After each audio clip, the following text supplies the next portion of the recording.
એક મિનિટનો સંદેશ. નીતિવચન 21મો અધ્યાય બીજી કલમ.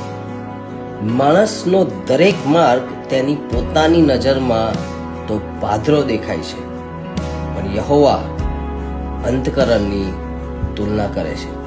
મિત્રો, આપણને બહુ સરસ રીતે ખબર છે કે માણસો આપણને આપણા કૃત્યોથી ઓળખતા હોય છે, પણ એની પાછળનું જે મોટિવ છે, શા માટે આપણે કામ કરીએ છીએ, શા માટે આપણે દોડીએ છીએ, શા માટે આપણે કૃત્યો કરીએ છીએ, એની પાછળનું જે મોટિવ્સ છે, ઈરાદાઓ છે, એ ઈશ્વર જાણે છે.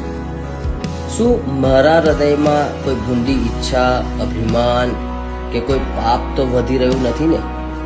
અને છતાં પણ હું જાહેરમાં સારા કૃત્ય કરતો હોઉં.